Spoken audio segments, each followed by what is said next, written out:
In 1919, he hit 29 home runs and was sold to the New York Yankees. A 3-run home run for Buffington. The Yankees now lead it by a score of 3-2. Bill Lee is now going over to a couple of the Yankees, and there they go again. Hits it to deep left.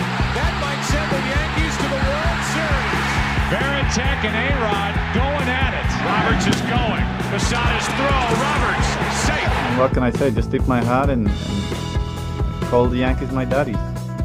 Welcome to Fanbase, a deep dive into the greatest rivalry in sports. Brian Shack, but John Senecal here with you on episode 68. I mean, we said it in some ways, it was almost teasable, like it was the Moonlight Graham episode, but it's really not the case. I mean, anyone who knows baseball knows Moonlight Graham. You know, it's from Field of Dreams. Chisholm, Minnesota. Yeah, and he got into one game, but he never got to bat. But he did get to walk into a cornfield. No, I mean, I first read the book. I mean, I remember I think W.P. Kinsella is the author.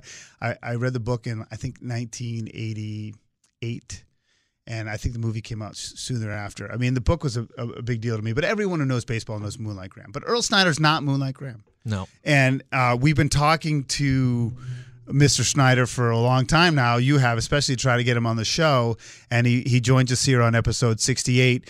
Just for a little bit of background, Earl Snyder is a police officer in Connecticut. He's a resident, born and raised in Connecticut, high school star, went to the University of Hartford, played baseball. We'll get into his baseball career, obviously. And I think the crux of today is to talk a little bit about his role on the 2004 Red Sox. But first of all, Earl, thanks for coming on. No problem. Thanks for having me. So, I mean, and you came on my morning radio show to talk a little bit about this on Monday, but you're a cop and you're an ex-pro baseball player. Like, do people know? Because to me, like, you made the bigs. Like, I don't care. No one's ever going to take that away from you. Like, you were a major league baseball player. And do people now, obviously you bust some dude he doesn't know, but do people around you know who you are? Know who I am. That's funny. Do you know who I am? Yeah, that's the worst question ever. I hate that question. But good start, Brian. Yeah. No. That do you know who I am question. I get it all the time at work, but it's one of those things where I don't bring it up. I kind of just will get ribbed every once in a while by my coworkers. They'll bring it up to some stranger that's there that we're dealing with or anything like that. But I really don't bring it up. I'm not afraid or adverse to talking about it at all, but it's one of those things where I never initiate that part of my life. But let's be honest, everybody, like your son and everybody in town wants you they're on your team, your son's team. You're coaching it, right? Well, so you got as best I can. All right, so the line's out the door to get on his kid's team, I'm guessing. Right, because he's a former major leaguer. You know leaguer. who I am.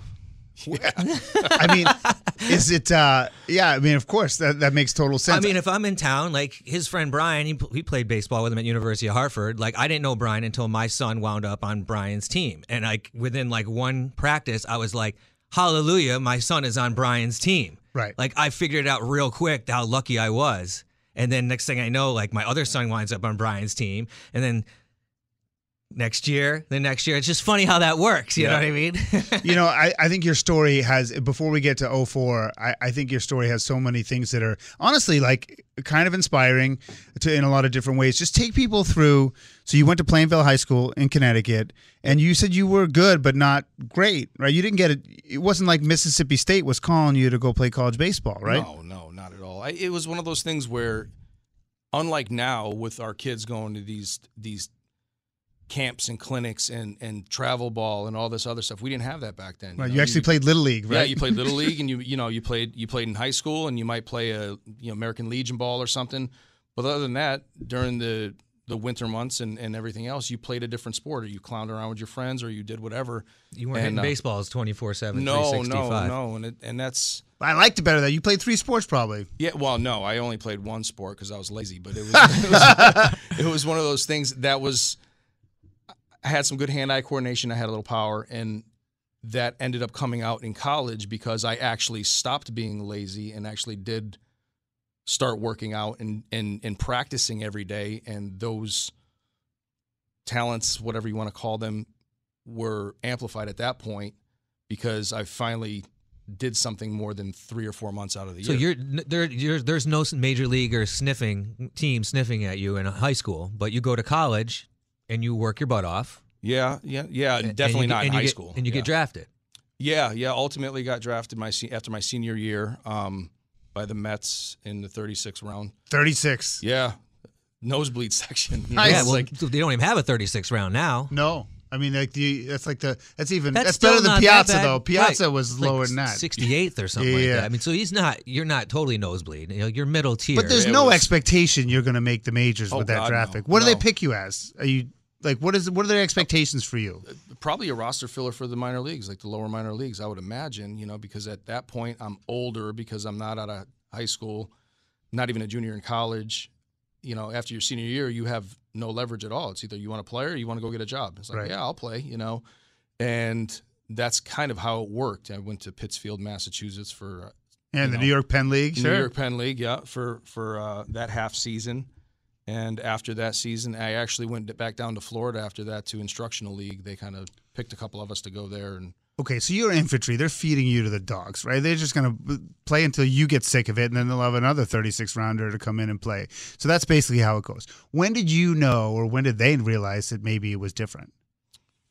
I don't know. I know my first full year. Did you go for 3 for 5 in Altoona and everything changed? No, that's how I ended up with I think it's my theory is that's how I ended up with the Indians. But I think it was after my first full season, I ended up getting like the MVP of the team or whatever it was, some little award that they gave. And then you went to Shea Stadium and they handed it out before a game. And then it happened again the next year when I was in the Florida State League. And then by the time I was in AA, after that year, I got the Organizational Player of the Year, like those 3 years in a row. So it was one of those things where it progressively got better. You make an all-star team or two, and it was one of those things where you proved you belonged with the first-rounders and the other guys that were way better athletes than I was. At this point, though, you're like 24, 25. Almost, older, right? Oh, older, yeah. Well, let's see. That was around 2000, so I was probably 24 years old, 25. Yeah, somewhere in there. So are the Mets like, oh, this guy's doing it again? Like, are they annoyed by it, or are they finally thinking you're an asset? No, I would imagine that's the way it came, and the Mets, they were great. I mean, first of all, what position did you play? I played corners mostly, but in the beginning, I got drafted as a first baseman. I was 6 foot, 185 pounds at the time. Imagine 185 pounds. I haven't seen that in a while, but it's one of those things where, I was playing there and knowing that, at the time, like Jason Giambi's the first baseman he's the guy. And I looked nothing like him. And I'm like, there's just no way that, so I'm going to have to change positions maybe. And I hit well enough the first couple of years where I was told Bobby Valentine with the Mets at the time liked guys that played multiple positions. So they moved me and started putting me at third base, putting me in left field a little bit to kind of, see if I could at least play adequate enough defense to be an asset somewhere. So you get to AAA with the Mets?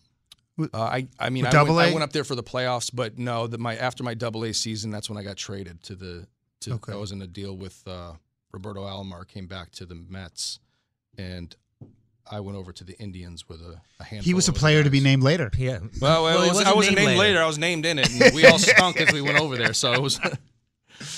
So you go to Cleveland. You start off in AAA. Yeah, in Buffalo. Okay, so you're with the Bisons, and this is what year are we talking now? 2001. That would be 2002. Yeah. Okay, and so what happens next? I was there for 3 weeks. That it was a weird spring because that was my first spring training with the big league camp, and I was excited to go, but at the same time, my mother was sick with cancer and ended up passing away in spring training.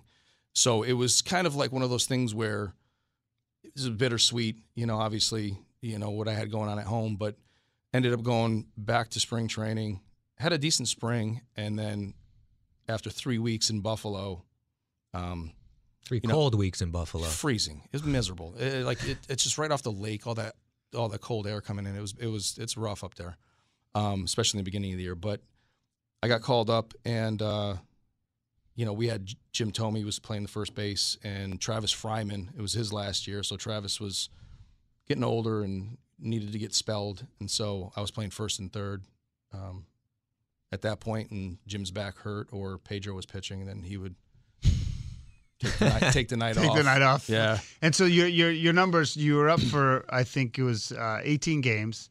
You hit 200. You hit that one dong. You remember it? Can you tell us? Oh, yeah. Who'd you hit it off of? Daryl May. It was the last game of the season. Me and He's Victor. a lefty, wasn't he? Yeah. Me and Victor Martinez went back to back. That's interesting, though. You said it's the Victor last. can rake. Oh, please. Wait, I'm sorry. Go ahead. You say it's the last game of the season, right? Last game of the season. September 18th it was, right? So so technically, you could hit a home run in your last Major League game ever played. Yeah, if I didn't get called up with the Red Sox and play one game with them, yeah. Okay. So it was. Wow. So in the last game of the season, you went back-to-back with Victor. Were you before him or after him in the lineup? Oh, gosh. I think I was before him. Just say after. You were protecting him. Yeah, no, I definitely. We won't look it up. He needed no protection. He needed no protection. He was Victor a pro. could rake. I remember when he was at he's the Red Sox. He was awesome. Okay, so I mean, so do you remember? You got the count? Like, baseball players are like golfers; they get this memory that's like steel trap. Can you just take us through it really quick? I don't remember the count, to be honest with you, because it was one of those things where I knew the season was winding down. I wanted so badly to hit a home run. We're at Jacobs Field. I don't even know what it's called now, but yeah, it was like left center field, probably about 8 or 10 rows back, maybe. Did you get? Oh, got me to it. I'm so sorry, man. John. Yep, it's I got the ball. There was an usher out there, and the person that caught it, I don't know who they are, but I thank them tremendously right now. You didn't have to trade anything for it or anything? I didn't. I think they gave some of Jim Tomey's stuff to him so to make it It's worthwhile. even better. You didn't give nothing up, and you got your first home run ball. Jim was awesome, but and I think that was part of the bartering. I signed a ball or something like that. Well, I've heard that about Jim Tomey, by the way. I heard he's a great teammate. His teammates all loved him. Did you have an awareness that might be like you might not ever get back? That might be your only home run, or were you optimistic and feeling good after finishing the season like that? Well, I wasn't too optimistic about. I was optimistic in the sense that I got to where I wanted to be, and then ending the season there, and then trying to figure out what my next move was after that. Or try to do what I can to stay with the Indians and see where they were going, because they were rebuilding at that time. Right. Had a lot of a good trades spot that for year. you, right? And looking back on it, maybe. Once I became a free agent after I got done with the Sox organization, it might have been a better opportunity to sign over there as a free agent than it would be for me to sign with the Rays. But those are tough decisions that you got to make at the time when you're trying to get on a major league roster and get to that point. But I have, like I said, I have no regrets about where I went and anything. You talk about the 2002 season, and you were playing with Jim Tomey on the Indians. Now, you got to bat against Pedro, right? Yes. And you got a hit off him. No. You didn't? You didn't get a hit off him? No, not But you off got to of bat Pedro. against him. Yeah. You remember I got that? a couple of bats against him. Oh, yeah. Oh, yeah. Yeah, my first at bat against him, I got 3-0. We were in Fenway. I got 3-0 on him. Ooh. And Joel Skinner was our third base coach, and I looked at Joel, and he just, go ahead, swing away. I'm like, oh man, I'm going to come out of my shoes against Pedro, and he starts to get into his windup, and I'm coming out of my shoes, and I'm like, I'm not coming out of my shoes against Pedro. What are you, stupid? And watch one go right down the middle, because I don't want to be that idiot rookie that falls down swinging and fouls a pitch off, and then the next one's in my ear, So 3-1, he throws the same exact pitch, and I flew out to center. And, Well, he didn't strike out. Well, the thing about Pedro is like Kerry Wood, though, like because he has so many dangerous pitches.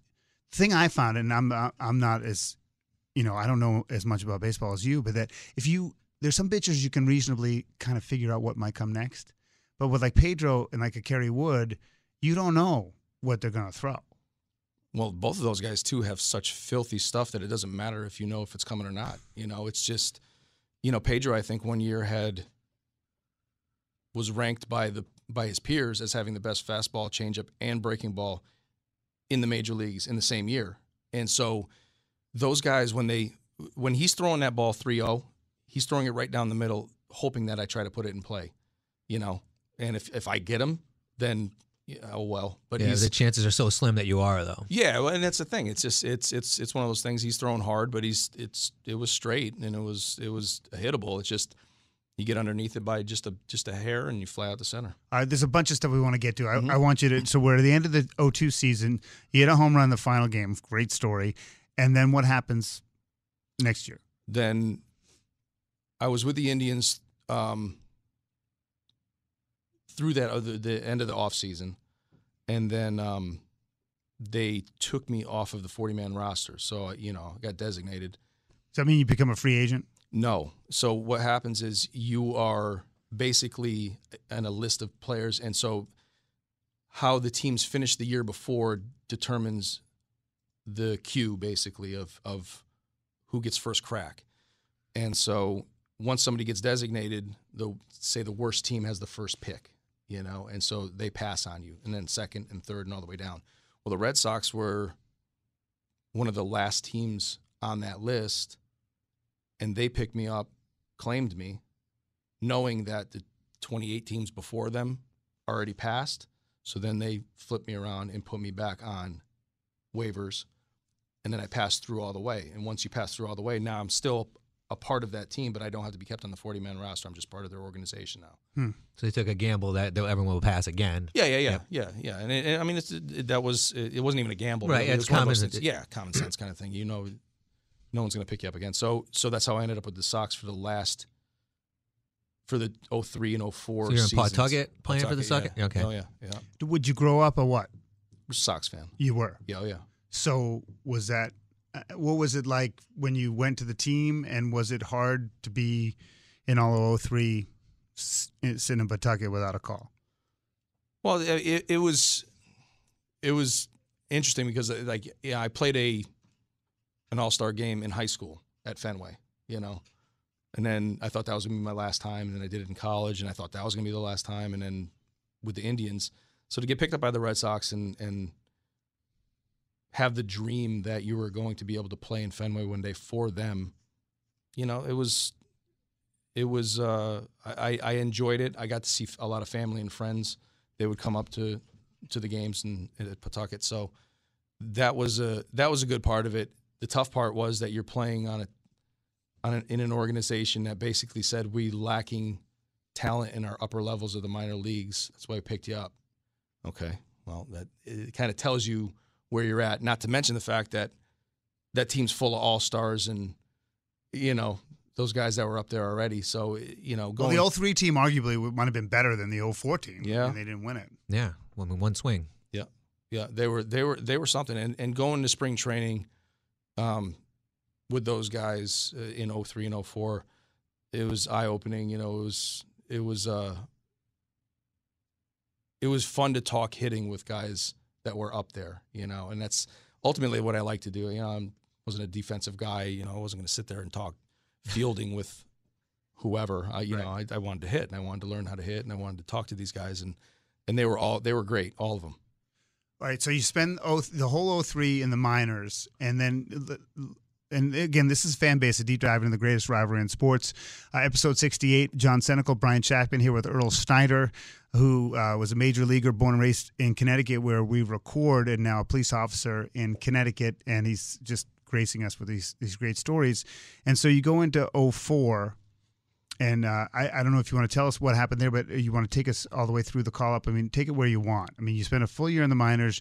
You're just sort of roster depth for the minors, right? I mean, you had no expectation that you might get a call? Well, that's the thing. Like a lot of the numbers that I put up for a while there in the minor leagues were good. You lead the league in this or you lead the league in that, and again, that's not to be braggadocious or anything, but that 04 year, I couldn't have hit any better in the minor leagues. Average wise, whatever, it's like 265 or I can't remember what I hit, but ultimately I had 80 extra base hits, I think. Wow. 43 doubles. I had 36 home runs. 100 and something RBIs. Like when Wade Boggs' doubles a record in Pawtucket. And tied the home run record. And so at that point, I was hoping for a September call up, maybe, when the roster expanded. as a good job down there for the whole year. You grinded it out, whatever. But I ended up getting called up in, I think it was like the second week of August, to kind of caddy for those guys up there if they needed anything, because everyone was getting hurt. So the joke was that Dale Swaim was running everybody into sprained ankles at home plate, and whether that was the reason or not. But Wendell Kim was gone by then. Now you get called up. Now when you get called up, you play one game and then you're back down, or are you with the team and you only get into one game? I was there for a little less than a week, I think. I ended up flying to Chicago for a series we were playing against the White Sox, but ended up getting sent back because I can't remember. It was like Mark Bellhorn came off the DL. Somebody came off the DL. Anyway, but yeah, so I was up there for about a week, but I got to play one game for the Sox in Fenway. So talk to us about that game. Who you got a hit in that game? Got it. Yeah, I got a standing ovation. Really. Get out, really? Yeah, it was crazy because Boston. Was your family and everything up there? Yeah, but Boston fans are the best. You know, they know. I love them, and they know, and they knew that I was a local kid. They knew I was a Sox fan growing up. You know, you when you're in Pawtucket, they're very plugged into that place. Yeah. And you know, it was one of those things where I was 0 for 3, and you know, I can't remember the count, maybe 2-1 and I stepped out to look, and I look around and like everyone's standing. You know, I'm like, you gotta be kidding me. These people are actually cheering for me in this game that really meant nothing. We already had, you know, but it was just like wanting you to get a hit. And I might have been there for all I know. And got a hit in between short and third. And Dale Swaim got somebody thrown out by about 60 feet for the third out of the inning, and Dale runs over to get my helmet because I was running towards second. And he goes, man, I was trying to get you your first RBI. I was like, dude, I took care of that like 2 years ago. Like, we're good. Don't start running any more people into getting hurt, you know, like or running into outs for me, you know. And I appreciate it, but we don't need to do that anymore. Did you get the ball? So. You get that ball too? That one, no. Mm-hmm. It wasn't your first hit, so it's just it's not as got my first hit, but not that one, no. So then they sent you down, and you didn't get called up when rosters expanded. No. It was that was probably the most frustrating thing that I went through, as far as thinking at that point, I can't hit any better than I did. Yeah. You know, I can't. There's nothing else I can possibly do offensively better than what I just did, and I can't even get a call up in September. Did management or your agent get an answer?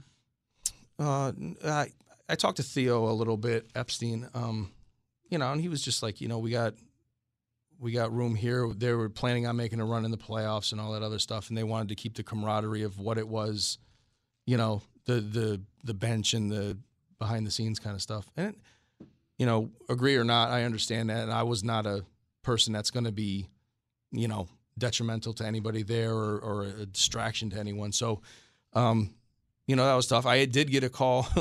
I got a call from him because I was technically their property until, I can't remember the date, and sometime in October, I think, after the World Series and everything. But Bill Miller was third baseman at the time, and they're like, hey, Billy's knee is a mess, and we're not sure if he's going to be able to make it to this round of the playoffs. Have you been throwing and hitting and stuff, and are you ready to come up if we need you, kind of thing, because we still actually technically have the rights to you. Sure. Yeah, of course. You're like, no. It's like I haven't done anything in 3 weeks, but it's like, yeah, sure, whatever. You know, but that call obviously never came, and that was the end of that. So you watch him go to win the World Series in 2004. I was in the Dominican, actually. I was playing winter ball down there, so I was watching it with subtitles, but yeah. But in the end, it's not a total loss because you actually get something out of that World Series. Talk to us a little bit about, you play one game for the Red Sox, and what do you get? Yeah, other than memories for life. But. Well, yeah, you got those are great too. Yeah, I ended up getting a World Series ring from them. You did? Yeah, stole it. I can say I stole it because it's. No, man, you earned it. Yeah. Statute of limitations is over with that, but it's yeah, it was one of those things where everybody on the active roster was given a ring. And now, did you know that was going to happen, or was that just something all of a sudden? It was rumor. Hey, honey, there's something in this weird box just showed up. You have no idea. That's it. What you just said it's funny because. Get a call from like somebody in the front office. They're like, hey, yeah, what's ring size are you? And I'm like, man, this is a joke. You're not going to get me one. Whatever. Here's my ring size, you know? And so the whole winter goes by, spring training. I end up as a free agent signed with Tampa. and Kristen, my wife, is pregnant with our first kid, and so she goes back home because they can't travel after 8 months. Right. So she goes back home, and we have my daughter, and she's at home waiting, and it's a pouring rainy day, and she asked our family, "Don't ring the doorbell anymore because the baby's sleeping," kind of thing. So someone comes in, ding ding, rings the doorbell.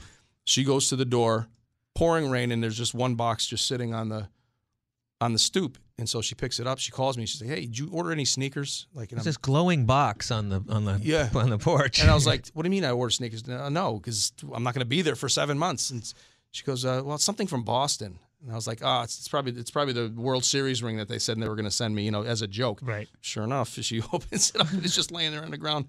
So it was that was funny. I'm glad she was home. If it wasn't for my daughter, that thing would have been there for a 7 while. months out. Porch Pirates would have got it. Seriously. You would have been chasing them down. Yeah, unbelievable. We're talking with Earl Snyder here on Fanbase, a deep diver in the greatest rivalry in sports. John Senecal, Brian Shackman here.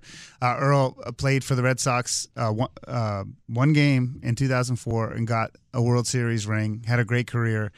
And so where's that ring now? It's in my pocket, actually. Okay, really? You brought it for us? Brought it for you. Yeah, you what? Can I see I it? got a question yesterday, and Yeah, I asked him if he got the ring first. I wasn't too sure if he did. And this is because they do replica rings for some staff. And this is it. The same ring you got is the same one that Big Papi got? yeah, I'm sure his is a little bit bigger just because his hands were bigger. But Yeah. it's players' rings are different than front office and management scouts kind of thing. That's amazing. From what I understand, I don't think I've ever really seen. That's a good question because Bobby Dickerson, he got one with the Diamondbacks, but he didn't get the actual one that Luis Gonzalez got. But he was a player, right? That's a good question though, because most people would think, I got a World Series ring, but there's different versions. So this is the real hardware. So that's what the player ring looks like. That's do you ever wear it? No. Where does it stays in your sock drawer? It's just it's in the safe, and it's just it's one of those things where you're proud of it, but you also don't want to be that guy walking around with it. Walking into the package store with your ring, and so somebody can say, "Hey, where'd you get that?" It's not your personality. Not even close. And it's one of those things too, is because that's why I said I stole it. You're there for one game. You play one game, you get one hit in some game that really didn't matter much in mid-August. And to think that I could parlay that into this, it was comical, and it was a joke for a while between me and my wife, and I was like, they're never going to send that. There's no way, it's only one game, but right, that's sure enough. So that's where you sit. From where I sit, and maybe I don't want to speak for John, this is where the Moonlight Graham, it's I know you didn't appreciate it when you were there, but you made it. I talked the story. We've had Rico Bronya on the show, and I've known Rico a long time. I dated his sister before I met my wife. He had a terrible stint with the Red Sox. Mm-hmm. And in fact, there was all these things where I think he told the story where they wanted to send him down, and he had to agree to it, and he said no. No, yep. And then he goes out and he hits a grand slam, a walk-off grand slam to win a game. And no matter what happens, even though it ended really in disappointment there, he got that. You put that uniform on, you went on that field, and you got a hit. I mean, I'm sorry. That's amazing. Yeah, I mean, it also speaks to everything that goes before that, too. We talk about this stupid labor agreement and all that, and I've always said they don't care about the minor leaguers. I mean, you were trudging it out. You were sleeping on your cots and all that stuff. You put your work in. Like you even said, you started in college and you put your work in. So, it's awesome. It really is. I mean, there's no part of me that doesn't think you didn't earn that ring. Yeah, no, and I look back at it now, and I truly appreciate it more than I did at the time, because at the time you couldn't really see the forest through the trees, right? You're in there trying to do the job that you want to do and get to the place you want to be, and you're not really understanding the level. I mean, you look back at it now, there's 700 players, and you're one of them. Yeah, that's on one of those rosters. It is an accomplishment. It's one of those things where at the time, I want more. I want more time up there. I want more games. But there's nothing wrong with that either. Yeah. No, but John and I can speak to this because that's where I think the hardest part is, and where we started the conversation, is that line between being an everyday major leaguer and not getting that opportunity. it's just like me. Like, I thought I was good enough to host the Today Show, and I still think I'm talented enough, but I never got the chance. Or one thing broke the other way. I mean, John's been, has been media most of his adult life too, and it's not always a straight meritocracy. And so to rake in AAA and get, you're not a prospect anymore, right? You're Crash Davis, and but it's true. Yeah. And so I think people can relate to that frustration of not thinking you're good enough and not getting that opportunity is something a lot of people can relate to. Yeah, absolutely. 125%. Yeah, there was a little bit of time where I was quote unquote labeled a 4A player, from what I understand. Yeah. So it was like purgatory, right? You were a little bit better than the guys in AAA, but you were not quite good enough to stick in the big leagues. But you're somewhere in the middle, and could fill in every once in a while if needed. But for the most part, we're just going to keep you down there and wait for you to be needed up here, and it's not going to stick. And then you can go back down. So, and then every year that goes by, your clock is ticking. Yeah. Because you get to 26, 27, 28, you go from prospect to this ain't happening, my guy, and that's it. So just real quick, can you put a ribbon on the career then? So that was your last appearance in the majors, and then after 2004, you get let go. You end up in Tampa, and just take us to the end of the career. Yeah, so 2005, that was the first year I was an actual free agent where I could sign wherever. That's where I talk about maybe I should have gone back to Cleveland, maybe not, who knows. But ended up playing 2005 with Tampa in Durham, North Carolina, and then signed the next year with the Reds, was with them for a couple years, and then finished out half a season in Charlotte with the White Sox organization. When did you know you were never going to make it back up? It was, I'll tell you, it was right around that 2005 season where I just hit, like I said, as good as I could have. I couldn't have put up better numbers that season with the 04 Puckett year, and not get called up. And then 05, I was told that, Lou Piniella was the manager of the Rays. And, he wants to see you hit in spring training on this and that. And, okay. So I signed with them. I got 3 at-bats in spring training and then sent back down to minor league camp. So at that point, it's just, it gets to that point where you figure, what else do I have? There's nothing else that I can really do, I don't think, aside from hit 75 home runs and that's not going to happen, to get over that hump. So I got a bunch of questions, John, but I've been dominating. You got something you want to jump in on? I'm just interested. You talked about doing it the right way, and there's a lot of guys that could have been in your position that said, I'm gonna steer myself the opposite direction, and do the PEDs and all that. And I'm sure that could have probably been an option for you. I don't know. Oh, definitely. But that I think that speaks volumes to your character, and it speaks volumes probably what you're doing in your life now and the kind of person you are. So I commend you for that too. I'm sure that was a big part. It's not an easy decision to make, I guess is what I'm saying. You could very easily took the other route. Oh, definitely. I can. Why didn't you? I never thought it would benefit me to the point where it was going, because everyone gets to this PED talk where it's, you're going to hit the ball into the ocean like Barry Bonds. Barry was hitting balls like that for a decade before any of that. The PEDs, a lot of guys were taking them, or they started taking them because they were hurt and they were coming back from an injury and they wanted to get on the field sooner so they can prove themselves quicker and all Right. that. Some guys liked the way they looked on the beach and they took them. For me, it was one of those things where I had enough power, I thought, where it's, well, who cares if I hit an extra 6 home runs? It's not going to make a difference, It's not like I'm hitting balls. I'll just tell you, some people have the opposite calculus, that if you go to arbitration and you have 6 more home runs, that translates into X amount of dollars. Yeah, but I was the furthest thing from arbitration you can imagine. So it's like when you're coming up in the minor leagues, certain guys were taking them, sure, because they wanted more power, because they're hitting 12 home runs a year, not 26, and so was one of those things. And it was never going to make me faster. I was never going to be somebody that steals bases. So that was out. And then you look at the health ramifications from taking that stuff. You know, I don't need to have my liver explode on me when I'm 40. You know, and so taking all that into account, could I have gotten away with it? Absolutely. You know, that was I think that's been proven. You could have gotten away. Yeah, with and it. I mean, if it wasn't for Balco in 2003 or whenever it was, or maybe before, I can't even remember when that happened. But teams were just, it was all in house. You know, so. I got one real serious question before I get to some fun stuff. Is it difficult to become a normal person, like to leave pro sports and then live the it's not an average life. You got a wonderful family, you got a really good job, but I mean, is that transition difficult? Yeah, it was difficult, but I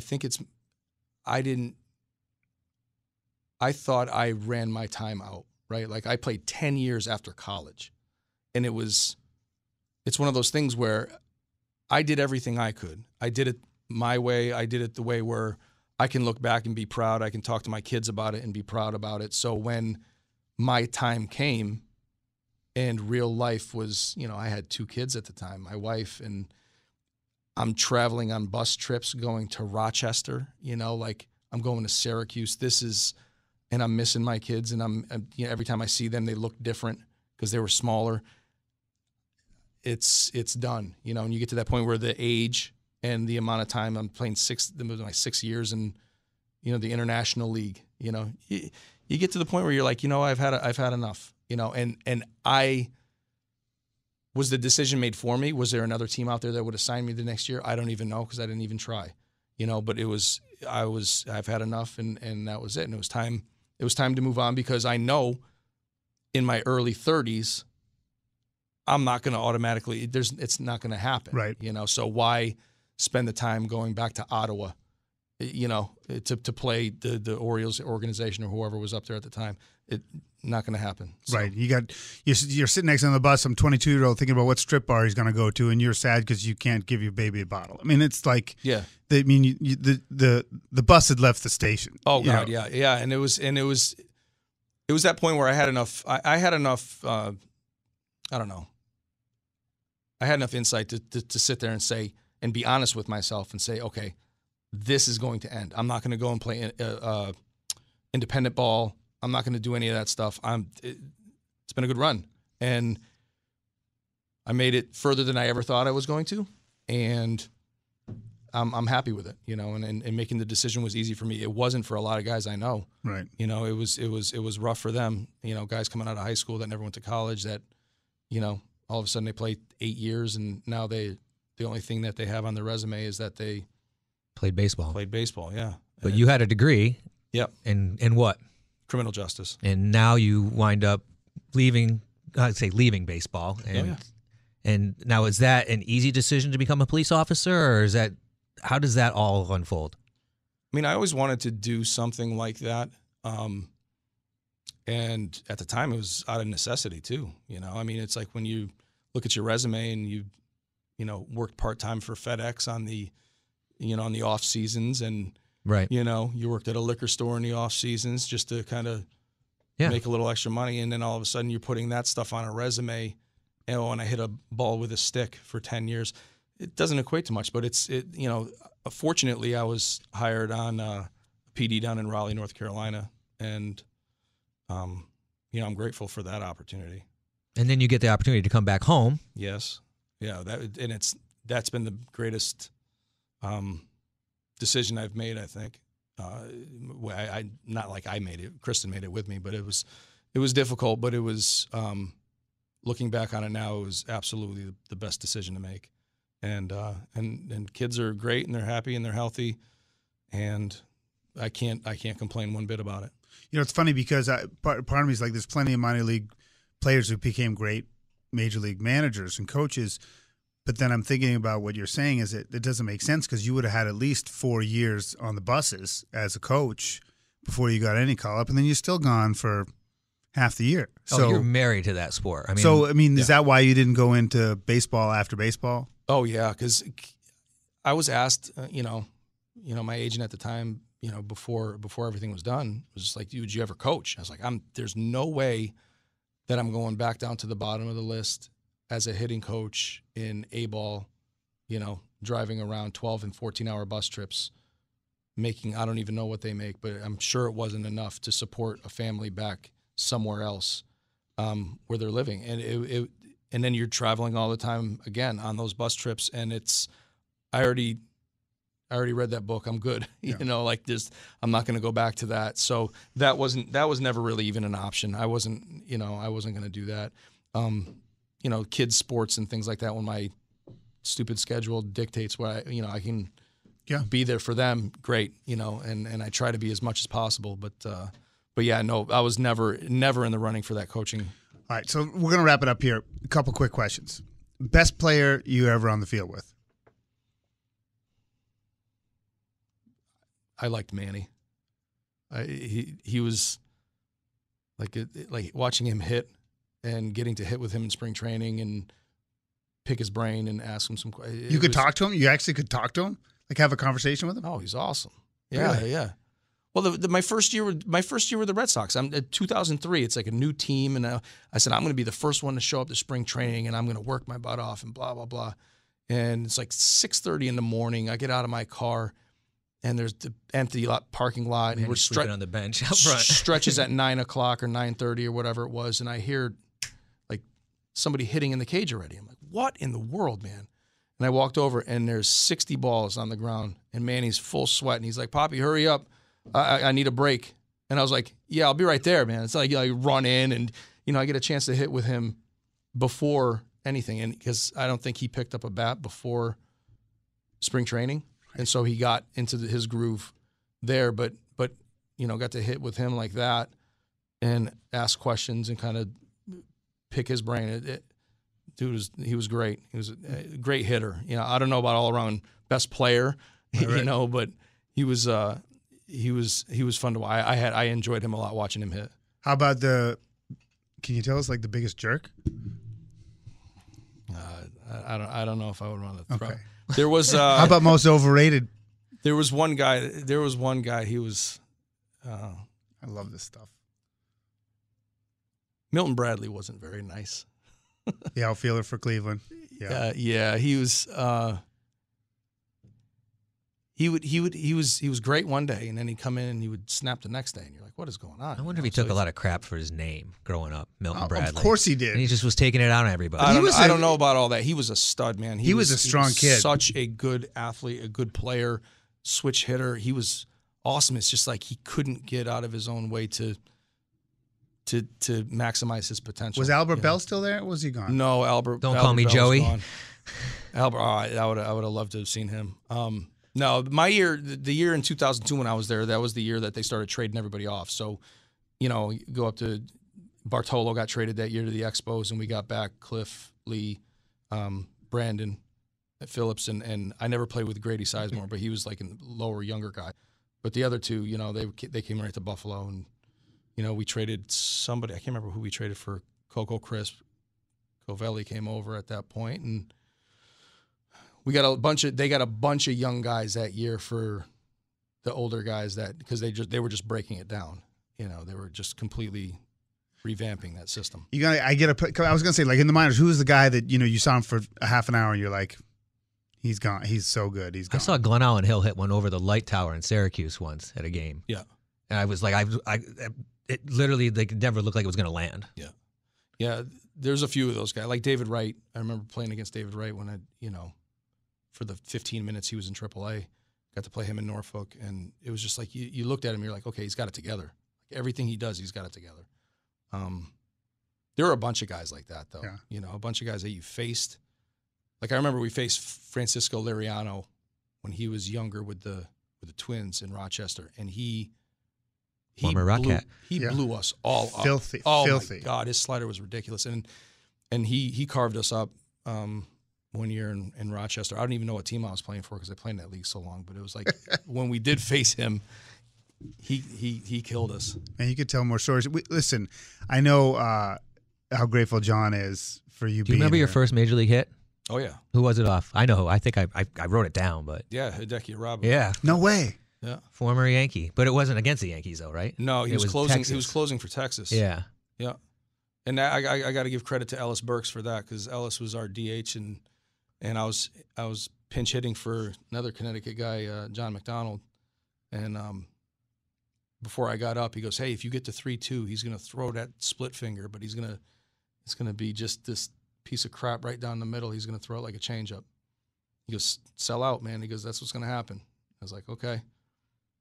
And I got to 3-2, and I'm like, "Well, Ellis has been here longer than I have, so I'm gonna go with it." And sure enough, he throws that stupid split finger changeup right down the middle and hit a ground ball up the middle for a base hit. And That's awesome. yeah, it was so cool. And it was like, I get to first base, and Palmeiro says congratulations, and then the next ball was grounded out to first. Matt Lawton was hitting behind me, and he just rolled one over to first, and it was the end of the game because there was 2 outs. It was 3-2 count. It was like Sunday night baseball game of the week, right? And so on that ground ball, I'm running to second, and A-Rod's there. It smells like cologne for some reason. After a 9-inning game, I didn't understand it. That doesn't surprise me. Yeah, but he says congratulations and all that other stuff, because they all know. They know that. They're like, well, who the hell is this guy? And it's his first hit when they throw the ball in. So I remember Hideki Robbie. I'm working for the Rochester Red Wings right out of college, and he's pitching there on his way up to the Yankees. This is probably 97, maybe 98. And he was the real deal. Everyone was making a big deal out of him. And I'm walking underneath the tunnel, and I look to my right, and he's sitting on top of a washing machine with a blazer in his mouth, smoking a cigarette before his start. So you want to talk about conditioning, and so Steinbrenner was right, I guess, when they called him the Fat Toad. Yeah, yeah. May he rest in peace. Yeah, yeah. Well, I mean, I'd love to talk to you about so many other things, and maybe we'll have you on again. I mean, we're just grateful for the time. It's awesome, and we also think it's great that you should be recognized. I mean, it's great, and you're in our backyard here in Connecticut. So, thank you. Oh, thank you. It's great, and it's great to finally meet you guys and talk to you like this. But anytime I'm around. I'm not going anywhere. So he's Earl Snyder. Don't get into trouble in East Hampton, Connecticut, because he will take you down. He's John Senecal. You're back in the business. You're working in the media world full time now. In the business, yeah. Working for Fox. Fellow TIC. Yeah. Yeah. The other side of the television side. And I'm Brian Shackman. This is Fanbase, a deep dive into the greatest rivalry in sports, episode 68. Obviously, if you're watching us on YouTube or listening to us wherever, please share, please like, and we will talk to you next time.